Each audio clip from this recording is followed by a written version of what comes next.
अंदाज कुछ अलग है मेरे सोचने का। लोगों को मंजिल का शौक होता है और मुझे सच्चे रास्तों का। तो दोस्तों, स्वागत करती हूँ आप सभी का रीता मल्टीपल चैनल ब्लॉग में। कैसे हैं आप सब? आई होप आप सभी बहुत अच्छे होंगे, स्वस्थ होंगे, मस्त होंगे। तो आप सभी को सबसे पहले धनतेरस की ढेर सारी शुभकामनाएं। तो चलिए बिना टाइम वेस्ट किए शुरू करते हैं आज का वीडियो और बताते हैं कि आज आप सभी के लिए क्या करना शुभ होगा और क्या करना अशुभ होगा, या क्या खरीदना आपके लिए शुभ होगा, या धनतेरस के दिन ऐसा आप क्या खरीदें जो आपके लिए बहुत ही लाभकारी होने वाला है इस वर्ष। तो चलिए वीडियो शुरू करते हैं। तो चलिए अब बात करते हैं धनतेरस की। तो धनतेरस 10 नवंबर दिन शुक्रवार को है। यूं तो धनतेरस का पर्व अपने आप में ही एक महत्व रखता है, लेकिन अगर दिन शुक्रवार का हो तो उसका महत्व जो है वो करोड़ों गुना बढ़ जाता है। धनतेरस के देवता कुबेर और आरोग्य देवता धन्वंतरी की पूजा इस दिन की जाती है और आपको खूबसूरत सी आरोग्य काया भी मिलती है। और इसी वजह से आपको कुबेर भी मिल जाए तो क्या बात है, तो सोने पे सुहागा हो जाए। इस दिन कुबेर देवता और धन्वंतरी देवता की पूजा अत्यधिक शुभ मानी जाती है। तो चलिए अब जानते हैं धनतेरस क्यों मनाया जाता है। समुद्र मंथन के समय पे जब लक्ष्मी माता समुद्र से निकली, तो इसी के उपलक्ष्य में कहते हैं धनतेरस मनाया जाता है, क्योंकि जिस दिन वो समुद्र से निकली थी तो उस दिन धनतेरस का दिन था। लेकिन कई पुराणों में और कई लोगों के उससे अगर देखा जाए तो ये भी कहा जाता है कि कुछ लोग ऐसा भी मानते हैं कि अमावस्या के दिन जो है बाहर आई थी समुद्र से, तो इसीलिए धनतेरस मनाया जाता है। इसको लेकर कई कई लोगों के दिल में अलग अलग तरह की धारणाएं हैं, लेकिन धनतेरस को जो दिन है वो लक्ष्मी माता को अत्यधिक प्रिय है। 10 नवंबर के दिन धनतेरस के दिन हमको क्या खरीदना चाहिए, चलिए वो जान लेते हैं। क्योंकि उस दिन हमको क्या खरीदना है क्या नहीं खरीदना है वो बहुत ज्यादा आवश्यक एक विषय है। क्योंकि कई लोग गलती से कई ऐसी चीजें अपने घर में ले आते हैं जिससे नकारात्मक ऊर्जा तो हमारे घर में आती ही है, साथ में ही कई सारी हमारे घर में अच्छी बुरी घटनाएं भी होने लगती हैं। तो इसीलिए हमको खास तौर पे क्या खरीदना है क्या नहीं खरीदना है ये बहुत ज्यादा महत्व रखता है। तो चलिए इसके बारे में जान लेते हैं कि आपको इस दिन क्या खरीदना है।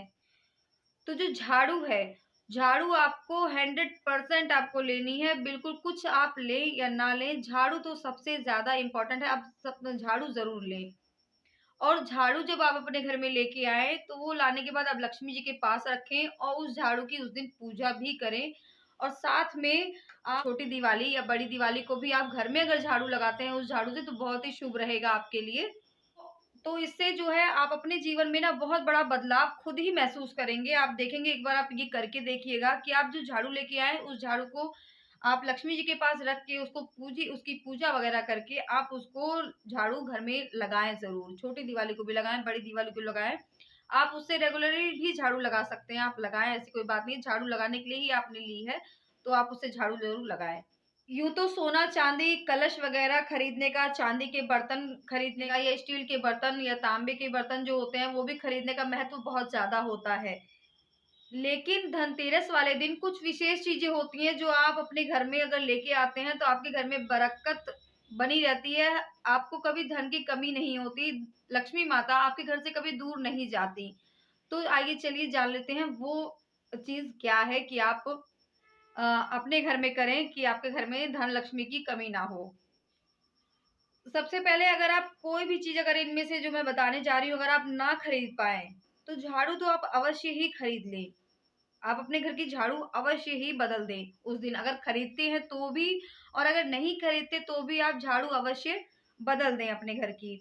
हमें ये बदल देनी चाहिए, इससे नकारात्मक ऊर्जा जो है ना वो हमारे घर से चली जाती है। इस दिन हमें वस्त्र भी खरीदने चाहिए। आज के दिन हमें गणेश जी की और लक्ष्मी जी की मूर्ति जो है वो भी खरीद के घर अपने लेके आने चाहिए। साज सजावट के सामान जो होते हैं वो भी जरूर खरीद लें। अगर आपके घर में राशन खत्म है तो आप राशन चावल अपने घर में ये जरूर भरवा लें। और चांदी जरूर खरीदें, साथ में केसर खरीद लें। अगर कोई जरूरतमंद व्यक्ति हो और उसको अगर आप दान कर सकें कि ये लीजिए अपने घर पे आप ले जाइए और हमारे नाम से अगर आप जलाएं कि हाँ दीप दान कर सके, तो आप ये भी ज़रूर करें, ये बहुत ज़्यादा ही शुभ माना जाता है। किसी के घर में जिसके पास जो नहीं अफ़ोर्ड कर पा रहा है, जिसके पास नहीं है, आप उसको दीपक दान में दें, दिए वगैरह दें कि हाँ, आप अपने घर में ले जाके हमारे नाम से जलाइए। आज के दिन कोई भी बर्तन आप ज़रूर से ही खरीदें, स्टील का बर्तन आप खरीद सकते हैं। दिवाली वाले दिन की पूरी खरीदारी आप आज के दिन कर सकते हैं, लेकिन 90% लोग ऐसा करते हैं कि धनतेरस के दिन तो खरीदते हैं, लेकिन जाते कब हैं? शाम के समय पे। तो ये बहुत बड़ी गलती है जो लोग हर साल करते हैं, और 90% लोग ये गलती करते हैं कि शाम के टाइम पे ही शॉपिंग करने जाते हैं। तो ऐसा बिल्कुल भी नहीं करना है। आप मॉर्निंग के टाइम पे जाएँ, 10 से 11 बजे के टाइम आप निकलें, और 2 बजे के टाइम पे आप 2 से ढाई बजे के टाइम आप अपने घर पे आ जाएँ, और शाम के टाइम पे जो है आप लक्ष्मी जी की पूजा अर्चना करें। तो ये बहुत ज़्यादा ठीक रहेगा, और मेरे ख्याल से आप भी सोच के देखिए, ये बात बिल्कुल आपको ठीक लगेगी। आप शाम के टाइम पे ना जाकर, क्योंकि लक्ष्मी जी की पूजा का दिन है, तो उस दिन आप माता की पूजा करें घर में, तो वो ज़्यादा शुभ रहेगा। वैसे तो अगर आप मुहूर्त की बात करें तो खरीदारी, कई लोग के मन में ये शंका भी रहती है खरीदारी का मुहूर्त कब रहेगा। तो मुहूर्त की अगर आप बात करें तो मुहूर्त धनतेरस वाले दिन पूरे दिन मुहूर्त है खरीदारी करने का। लेकिन आप खरीदारी जहाँ तक हो सके आप दोपहर तक अपनी सारी खरीदारी कर लें, और शाम को अपने घर में दिया जलाएं। आप खुद ही सोच सकते हैं कि ये कितना बेहतर रहेगा, और कितना अच्छा लगेगा ना ये करना। तो इसीलिए आप शाम के समय खरीदारी ना करें, शाम के समय माता के समक्ष दीपक जला के उनकी पूजा अर्चना करें, बहुत ही शुभ रहेगा। किसी भी जरूरतमंद को सामान बांटें, ये बहुत ही अच्छा होता है। तांबे और स्टील के बर्तन, कलश भी खरीद सकते हैं, चम्मच आदि भी खरीदनी चाहिए, लेकिन गलती से भी चाकू छुरी भी आप गलती से भी ना खरीदें। या फिर कांच के बर्तन या चीनी मिट्टी के बर्तन आपको धनतेरस के दिन गलती से भी नहीं खरीदने चाहिए। इन 3 दिनों में आप ना किसी को उधार दें, और ना ही आप किसी से उधार लें। ये काम आपको बिल्कुल भी नहीं करना चाहिए। इससे जो लक्ष्मी माता है ना, वो रुष्ट हो जाती हैं, वो आपके घर को छोड़ के वो दूसरे के घर चली जाती हैं। आप जब इस तरह का अगर कोई काम करते हैं, किसी को उधार तो देना लेना आप बिल्कुल भी बिल्कुल ना करें। आरोग्यता प्राप्त करने के लिए आज के दिन धन्वंतरी देवता की पूजा अवश्य करनी चाहिए। उनके सामने घी का एक दीपक जलाना चाहिए। पूजा के समय उनको पीले फूल जरूर अर्पित करें। धन्वंतरी देवता के सामने एक कलश रखें, चावलों से भरा कलश रखें, और 4 मुखी दीपक जरूर जलाएं उस दिन। कहते हैं कि ऐसा करने से भगवान आपके घर में धन, दौलत, यश, वैभव जरूर बढ़ाते हैं। इस दिन आपको अपनी तिजोरी में एक दिया जरूर रखना है। एक दिया अपनी तिजोरी में रखें, और एक दिया आप अपने कचरे की जो बाल्टी होती है, उस बाल्टी के पास अपने एक दिया जरूर आप जलाएं। तो चलिए, ये तो बात हो गई कि हमको आज के दिन क्या खरीदारी करनी है, क्या नहीं करनी है। तो आपको अब बता देते हैं कुछ विशेष उपाय कि इस दिन ऐसा करने से आपके जीवन में ज़रूर ही आपको बदलाव देखने को मिलेगा। तो चलिए शुरुआत करते हैं, आपको बताते हैं कि वो उपाय क्या हैं। तो पहला जो उपाय है, चांदी के 13 सिक्के। अगर आप धनतेरस वाले दिन अगर खरीद सकें तो चांदी के 13 सिक्के खरीदें। उनके ऊपर हल्दी, कुमकुम और केसर से तिलक करके किसी लाल कपड़े में आप उसको रख दें। बाद उस पोटली को आप अपनी तिजोरी में रख दें साल भर के लिए।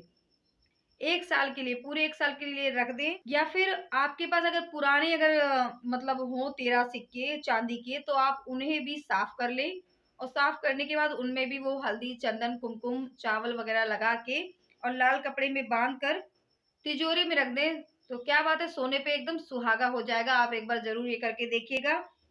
और दूसरा जो है, वो धनतेरस वाले दिन आप शक्कर, पतासे, चावल, धनिया, सफेद कपड़ा, परफ्यूम आपको दान नहीं करनी चाहिए। मतलब आपको किसी को देना नहीं चाहिए। हाँ, अपने इस्तेमाल के लिए आप खरीद सकते हैं, ये बहुत ही शुभ रहता है। अपने इस्तेमाल के लिए ये चीजें आप खरीदें।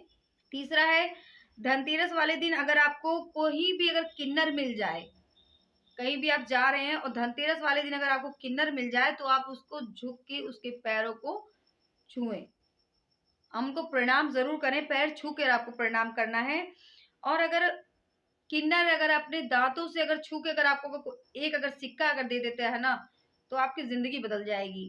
तो ऐसा बहुत कम होता है कि धनतेरस के दिन आपको किन्नर मिल जाए, लेकिन और आप किन्नर से एक सिक्का जरूर लेने की कोशिश करें, तो आपकी जिंदगी में बदलाव जरूर आप देखेंगे। चौथा जो है, धनतेरस वाले दिन अगर आप एक कुबेर यंत्र अगर खरीद लें और उसमें पीले कपड़े में रख के उसके चारों तरफ चंदन लगा के अगर आप घर में रख लेते हैं और कुबेर देवता की पूजा करते हैं तो आपका घर कभी भी धन से खाली नहीं रहेगा। पांचवा उपाय है, धनतेरस वाले दिन आप अपनी पत्नी को कुछ ना कुछ रुपए वगैरह जरूर दें और पत्नियों को चाहिए कि उस दिन अपने पतियों के पैर छू के तभी वो रुपयों को ग्रहण करें। और अगर अपने घर में कुबेर यंत्र अगर नहीं खरीदा हो तो आप जरूर से खरीद लें, इससे बहुत ही ज्यादा लाभ होता है। कहते हैं कि इस दिन जो माँ को कमल के 11 फूल अर्पण कर देता है और उसके बाद उन कमलों के फूल को लाल रंग के कपड़े में बांधकर अपने धनतेरस वाले दिन 11 फूल अर्पण करने के बाद धनतेरस वाले दिन ही उन फूलों को लाल कपड़े में बांधकर अगर आप अपनी तिजोरी में रख लेते हैं तो जीवन में आपको कभी भी धन की कमी नहीं होगी। धनतेरस के साथ आज प्रदोष भी है। प्रदोष वाले दिन शाम के समय आप शिव के मंदिर में चले जाएं, वहां पे 5 दीपक आप जलाएं। उसके बाद जब आप वहां से आए तो अपने घर के दाएं तरफ एक दीपक जरूर जलाएं। तो आज आपको शम्मी के पेड़ के नीचे दीपक जलाना है, आज आपको पीपल के पेड़ के नीचे दीपक जलाना है, आज आपको हनुमान जी के पास दीपक जलाना है, आज आपको तुलसी जी के नीचे दीपक जलाना है, आज आपको अपने पति देव के ऑफिस में जाकर अपने हाथों से दीपक जलाना है। धनतेरस की मेरे परिवार को ढेरों ढेरों शुभकामनाएं। इस दिन घर में झगड़ा बिल्कुल भी नहीं होना चाहिए। धनतेरस वाले दिन आपको अपने घर के अंदर जितनी भी आपकी आर्थिक स्थिति हो उस हिसाब से कुछ न कुछ जो भी आप खरीदे वो आप लक्ष्मी जी के सामने जरूर ही रखें। तो चलिए आज का वीडियो यहीं पे समाप्त करते हैं। कुछ और नई जानकारियों के साथ आपको मिलते हैं नेक्स्ट वीडियो में। तो वीडियो देखने के लिए हमारे चैनल को सब्सक्राइब जरूर कर लें। अगर वीडियो पसंद आया हो तो वीडियो को एक लाइक जरूर कर दें। ऐसे ही वीडियो देखने के लिए बेल आइकन को जरूर प्रेस कर लें ताकि हमारे आने वाली वीडियो की हर एक नोटिफिकेशन आपको मिलती रहे सबसे पहले। तो नमस्कार।